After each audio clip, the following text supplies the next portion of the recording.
Don't fuck it up, Andre Cordova. And I'm your dad's favourite, Virgo. And welcome to Sabotage. Hi, Virgo. Hello. How are you? I think I just hit puberty just in that first sentence. Yeah.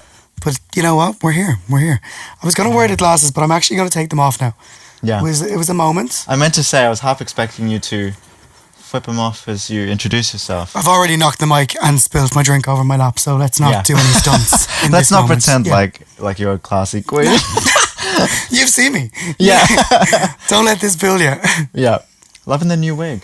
Thanks. I had ordered a couple of wigs and then got drunk one night with Jackie Daniels and we were bidding for this wig online. Really? And then I got against each other. Well, she started it, and then I'm so competitive just in nature that like the bidding closed at midnight. And this, can we curse on this? Are we allowed? Yeah, of course. Okay, I do it all the fucking time. This bitch came up against me and kept on bidding, and like you know how bidding works. Feel like I shouldn't have to explain it for anybody. If I do, you keep going. So I set my alarm for 11:57 p.m. Yeah. Let this person do what they needed to do and then dropped in with an extra $5 at the end. Yeah. And then realised when I was in that moment of being broke, fuck, it's now mine. So then I did have to pay for it. But I was like, I had something else planned and this one just happened to fall at me today. And I was like, we're going to do this one instead. Oh, I see. Yeah. I see. Yeah. Still looking good though. Thank you so much. I do try. Very businesswoman. Well, it's giving. Well, when I saw you on Monday, I was like, I have this idea, walk in with my shades, short little hair, always blonde, platinum. Right. Today, the subject is all tucked up. The reason for that is because this is the segue into a spin-off series for Sabotage. Sabotage or Tucked Up will be coming out soon, a drag queen exclusive, as in me interviewing drag queens of Sydney, or whoever happens to be in Sydney, whatever. It'll be hosted and basically sponsored by Universal. I'm just not going to state exactly when that will be, because that's just jinxing myself. And yeah, it'll be like a nice interim series between seasons. I have to say, your choice of queen was excellent for the start. Even though I think I did ask you. I was like, we need to do this. You, Virgo, how'd you pick your name? I was started doing drag in the UK when I was doing my masters. And I was working in a nightclub and the nightclub owner knew that I was very interested in drag. Hadn't done drag before. I'd played around with makeup and that sort of thing. They were like, we're going to organise this big drag night. Would you like to be involved in it? I was like, yes, 100%. Being a Virgo and being like very much a perfectionist when it comes to these things and, having to have everything planned out. Yeah. I was like, well, if I'm hosting, I'm going to do it in drag. And it was my first time in drag. And I don't think I fully realised at the time, when people say like their first time in drag, they put the pictures up and stuff like that, that I just kind of thought that I was going to be the dog shit by coming out first time in drag. And I think I felt like it at the time, but there's a reason why none of those photos are available anymore. But having my first show was like, well, I need a name. I always just like had a fascination with like queens that just had one name, And then I was like, well, I kind of feel like I don't know anything about star signs. I feel like what a Virgo says they are on paper, that's kind of what I am. Right. That'll do. Yeah. And then it was just one of those things that it stuck. And I kind of wish that I didn't didn't pick that. No, it's just more that it's like now that I've gone on in life, I'm like, there's an Irish accent involved and you're saying Virgo and for some reason V's don't translate well with an Irish accent. Oh, okay. So it's like, people are like, your name's Fergal?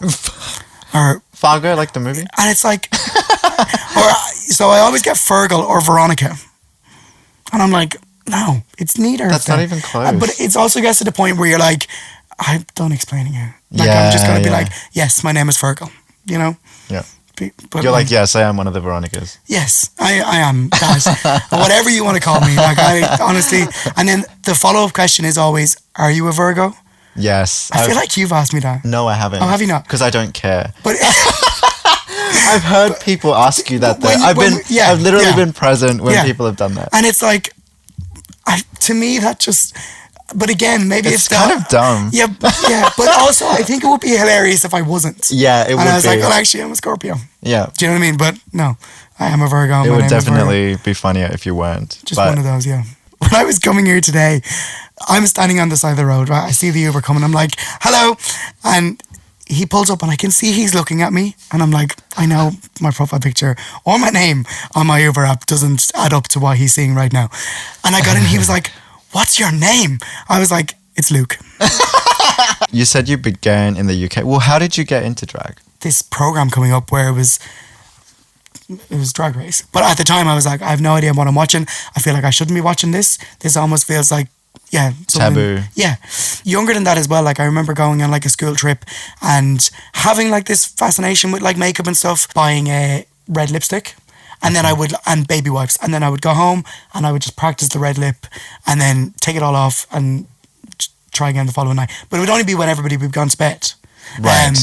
So I think I always had like a interest in makeup and that sort of thing, but it was never something that I was like out and proud, like, look at me, this is what I'm doing. I think it was my delusion that was like, I'm going to host this night, first time in drag, I'm going to look like fucking RuPaul themselves. Although maybe that's problematic. But I was like, that's what I'm going to look like. And I didn't. But I just obviously kept going with it. And I think I always wanted to be like doing radio or TV or something like that. And when you're looking for like experience in those sort of fields, it's very hard, I think, to just break into it by just doing yourself. So when the drag was kind of giving me opportunities to host different things, whether it be on the uni campus or whatever, I was kind of like, oh, fuck it, we're in it now. When I was moving to Australia, I actually wasn't going to take any of my drag with me. I remember having a... Really? Yeah. I was talking to... I came with two others, and the girl who I was speaking to, I was like, she's dead now. She's like... No, I think I texted her last night, but we don't know when this is recording. This is so bad. Let's stop that. Hi, Meg. When I was packing everything, I was like, I don't think I'm going to bring it. I've just like, I don't think it's for You're me. like, I just can't be fucked. I just like, and also there's so much of it, you know? Yeah, I've wondered about that actually, Yeah. because you have to have like a wardrobe full of... Well, you don't. Shit. You see some of the queens on the fucking street. Yeah, well, there's a lot of recycling. Yeah, and which I have no problem. The problem is it's in my head where I'm like, if they've seen it once, they don't want to see it again. That's my... But I feel like it's probably similar to like when girls are going out and stuff and they're like, I need a new dress, or I don't want to wear the same thing again. But I just feel like for drag, it's like for any of the karaoke's, we'll say, like I very much try to not wear the same thing. Yeah. And there's something... This is such a segue. But Steve Harvey, I think, once said about suits that if you buy like a blue, a grey and a black, and then like a different shirt and a different colour trousers, you have like, you start off with 3, but you've got 27 different. And so it's like, if you buy different hair or you buy, you know, different shoes or an outfit or whatever, then you can mix it up. But like when I was leaving the UK to come to Australia, I had a suitcase of my own clothes. Yeah. And then I had a suitcase for Virgo. And it was like, this is ridiculous. Like, what's the average price for a wig? It depends on who you go to, but I would say anywhere For like a good one. between 350, 400, a little bit more than that maybe each. And also, I can't style wigs. I'm not very... There's so many queens that are very good at everything that they do. I'm just not. You're out here doing the bare minimum. So I'm like, can you do this? Like, how has your experience fared between the UK and Australia? When I was doing drag at home, it was more or less on a uni campus, like very accepting and everything like that. Like everything was great, but I don't actually think many of the students knew what drag was. Like I would walk into the room. They thought you were a woman. They were like, woman. Which that is the best response I've ever gotten to that. I am fully going to take that. I think they were like, we don't know what the fuck Luke is doing, but it looks like he's living his life. You know what I mean? Like I would walk into the room and they'd be like, oh, Luke's here. And I would have after been spending like the last 3 hours on trying to get my fucking eyelashes on. And then I'm thinking that I am the fucking shit. And then walking and be like, oh, Luke's here again. I'm like, really? That's what we're doing? But it was more like, what I said when I arrived here first is that I didn't have anybody to compare with. So I was the only queen on campus that was doing drag. And then any time that we would have gone to drag shows, we would have gone down to London to Heaven. And that's very much, like I feel like here you can get very much up and close, like, what's the word? Up close and personal. Up close and personal. That's the word. It's not even a word, it's a sentence. Yes, phrase. Phrase. What are we on? Countdown? Super bitch. But at home you just couldn't do that. Where like is it's like well especially They were like gods in heaven. But this is what I would have looked at it being like. They are literally celebrities. Having said that, we were seeing like drag girls, RuPaul's Drag Girls every week. Yeah. Because heaven does it where I think they must have a contract or something with Drag Race that like basically like the eliminated queen of the episode will be in heaven that night in London. Oh wow. Yeah, it's crazy. Like because they do Porn Idol on a Thursday. Yeah. Which I'm surprised doesn't happen here, but maybe they're not allowed to do it. Have you ever heard of this? So like Porn Idol is where like members of the audience can like text in ahead of time. They come up and they literally do a strip show on stage with a drag race queen performing alongside them. Oh wow. And then the winner takes home like 500 quid.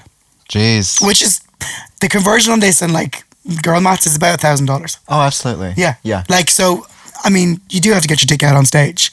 Yeah, that's not allowed here. Like they don't. Okay. We live in a nanny state. Okay. That's what Australia is. But point is, like, we would have never really interacted with them. Whereas, like, here, like, you know, I'll walk... They're up and down the street. You bump into them all the time. I walk down the street, like, out of drag, and people would be like, oh, Virgo. I'm like, oh, God, I want to see daylight right now. You know what I mean? Yeah. But I also think it's a lot nicer here because it's friendlier, you know? Is it? I think so. I've had a lot of good interactions with queens. So, what's your experience with other drag queens here? So, when I first got here, obviously, nobody knew who I was. 12 hours after landing, we were in Universal. And I remember that night it was like, I think, was it Hannah Conda was performing? And I was like, this is crazy that, like, Hannah... Because from a scene, like, where we're at home... Yeah. They're just queens on TV. Do you know what I mean? Like it's not. You're never going to see them like as close as we were seeing them. Hannah was there. Coco Jumbo was there. Obviously, being a massive fan, I was like, this is crazy. And then like slowly as time went on, you kind of just like get desensitized to it. Well, you kind of like. I would say that one of my closest friends in drag is Faux Fur. It does seem crazy that like I'm friends with these queens that have been on Drag Race. Although what I will say is that I feel like there's plenty of queens about who, because you haven't been on the scene, don't really want to fuck with you. Yeah. My experience with drag queens in Sydney has been interesting. Like, a lot of them are lovely, but there are some... Say their name. Name them right now. We'll make a list. I get weird vibes from some, and...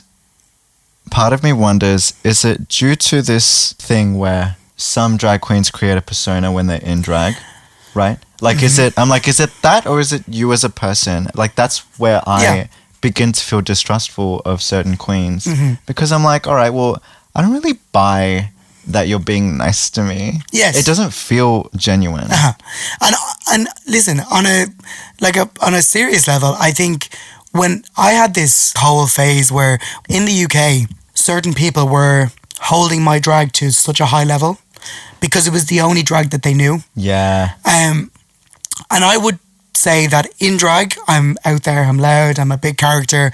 But out of drag, I'm like, I really love my own space. And I like, you know, I go to work, I do my job, but I'm not the same person. I think some queens almost feel that if they do not give the character that they're going to be on stage all the time, in all these important meetings, whenever they meet somebody who's going to potentially book them, what are they to go off? Yeah. Like, are they going to say, well, this person is as dull all the time?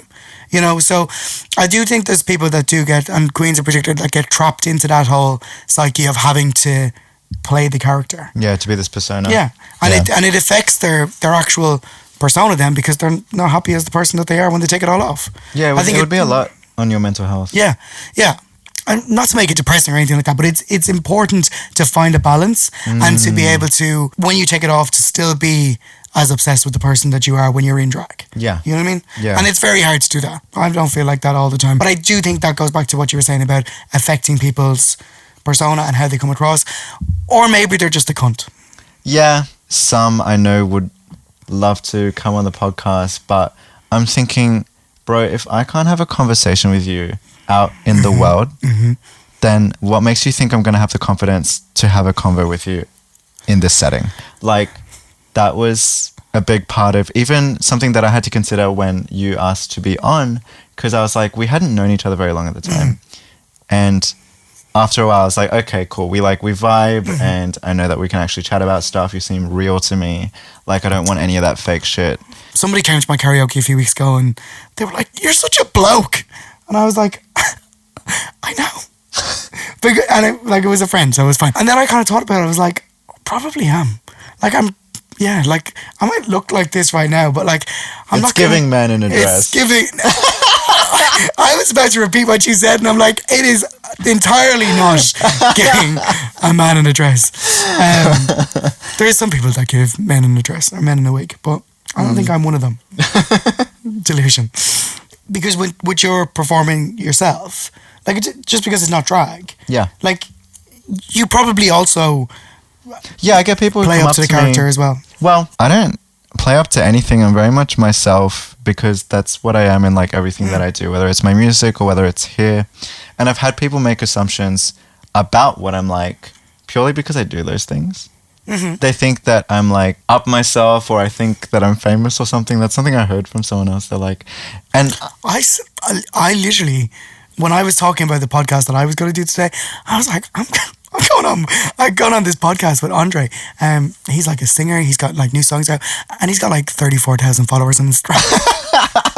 But like, I don't view it like that at all. I know full well that there are so many other people with like a bigger following, and I've really had to work, and I've struggled to even get to this point. Yeah, of course. I have to work like 10 times harder than the average person just for being colored. So it's like, I think it's so funny when people make these assumptions about me.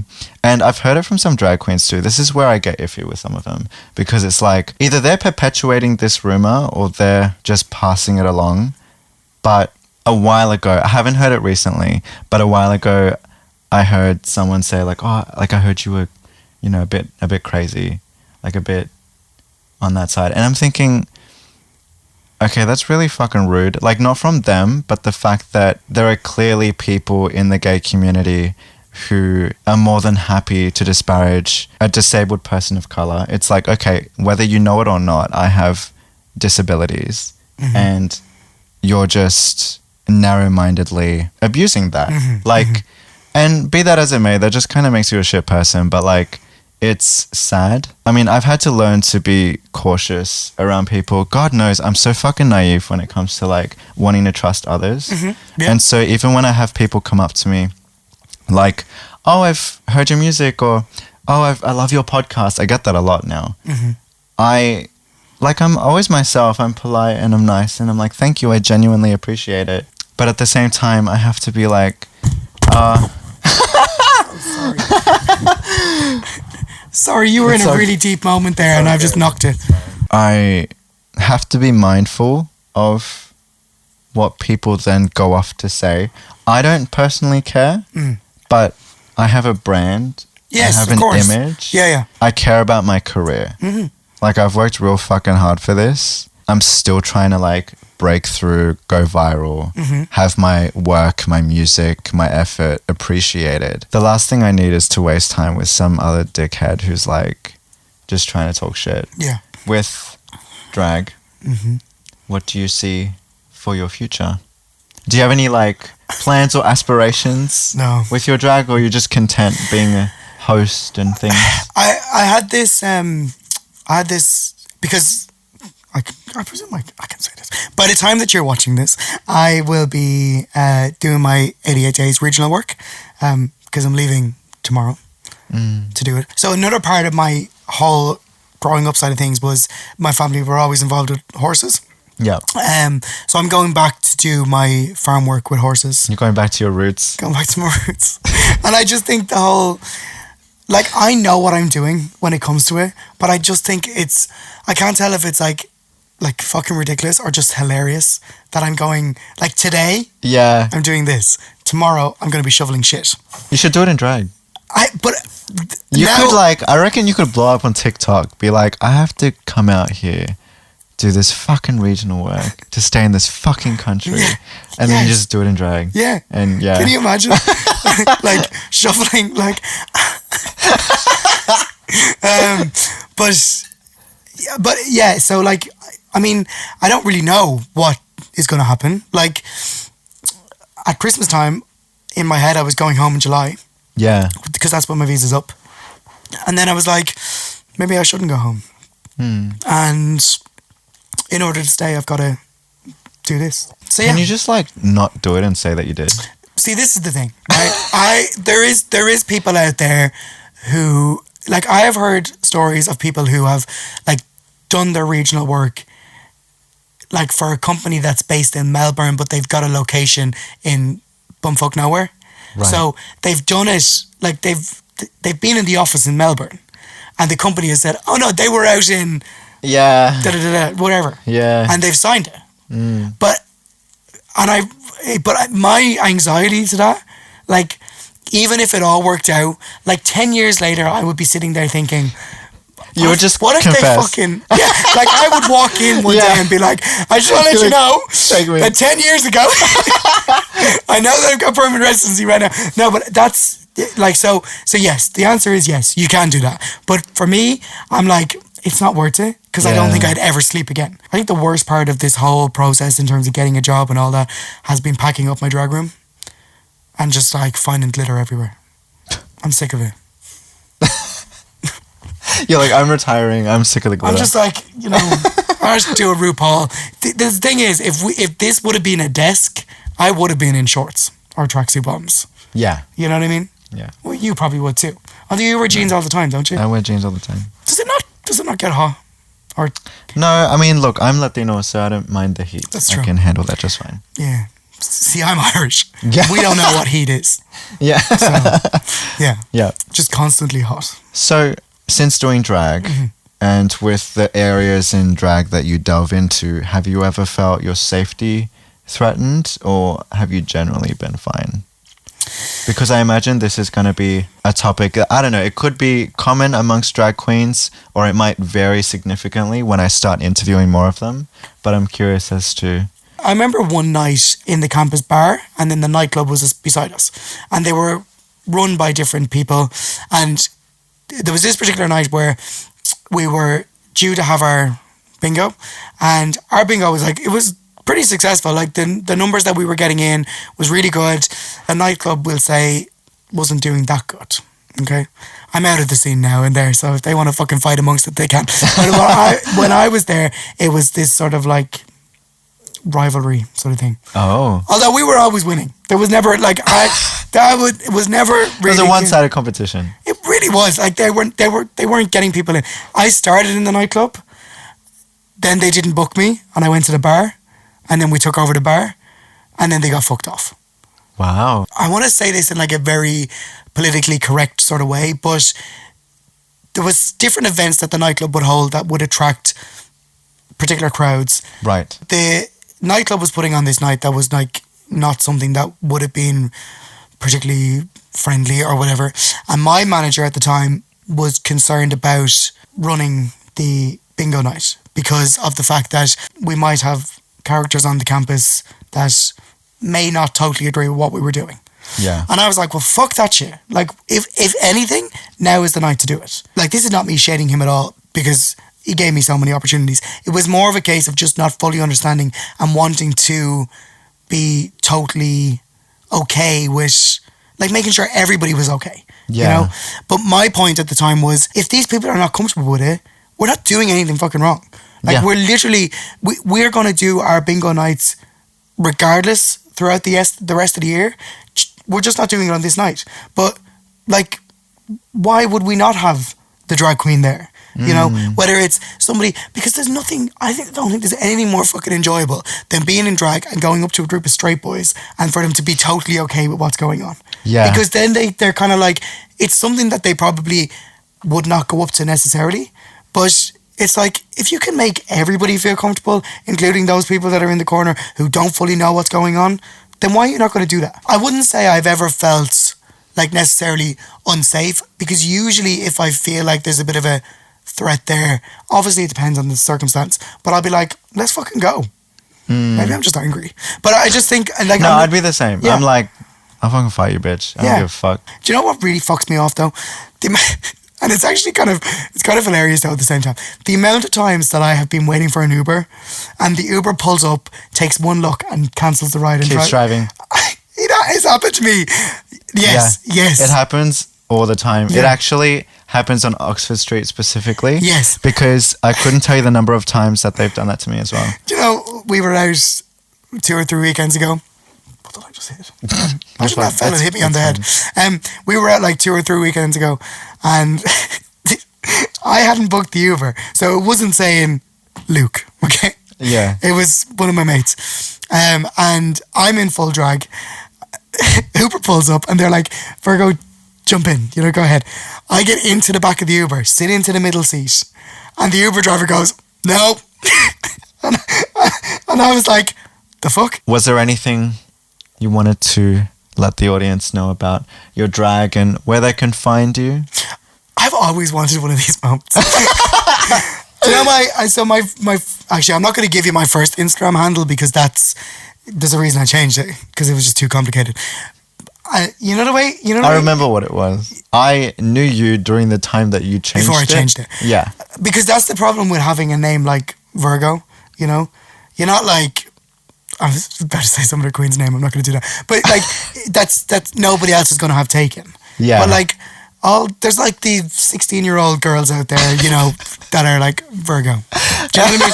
And I'm like, that I just want you to just give me the name. Yeah. And there's some bitch who's, I don't know when Instagram started. What year did Instagram start? I have no idea. Okay, well, a while back. A long time ago. And somebody clearly has the name Virgo. Yeah. Right? They called themselves like a Virgo queen or something. Virgo queen is not available. Yeah. Queen Virgo is not available. Okay? Nice segue, I like that. So, you can find me on Instagram at that Queen Virgo, because I'm like, all those, I went through every fucking name. So it's that Queen Virgo on Instagram. Not this Queen Virgo? Not Sydney's Queen Virgo? I'm just making a random shit. No. Does this or that work better? That Queen Virgo makes sense from a like, because they're not here with you. Yeah, and I also feel like there's probably bitches out there that are talking shit about me and they're like, that Queen Virgo? Yeah. I like that. I like that. So that's sort of where, that's sort of where that went. Yeah. But listen, I could change my name. Maybe I'll just go that Queen Fergal. That Queen Veronica. That Queen the Veronicas. Yeah. Are they Irish? Are the Veronicas Irish? No. Oh. Who are the Veronicas? They did. They've been here. Yeah, they've recorded here. We should probably leave that out. I'm not trying to claim anybody. No, it's fine. But, yeah. Yeah. But that's the only place you can find me, I think. The only place. Yeah, because I did have my boy account attached to my Instagram for a long time. Yeah. And then you remember that guy I told you about I was getting those weird messages from? Yeah. Who was clearly obsessed with what they were seeing there and then. But I had to take my boy account out because I like to have a little bit of, I just spat on myself. Is that on camera? I need to have a little bit of like, this is me. But then I just use my drag account for everything. Yeah. Do you have a business account and then a private account? No, I use the same one. Even for the podcast, like on Instagram, my music, the podcast, it's on the same account. Because I did try to tag the podcast today, but I didn't come find it. Yeah, it's just me. Yeah, so, that's what I realized after. It's like, it's probably just Andre. Well, thanks for joining us. You're so welcome. Virgo. You're so welcome. It's a lifelong dream. Yeah, thank you for being here. Thank you for being our introduction to Sabotage or Tucked Up.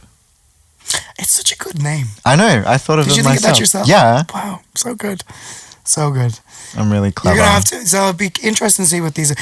What any of these queens that you get on next won't know who the fuck I am. Oh, I know.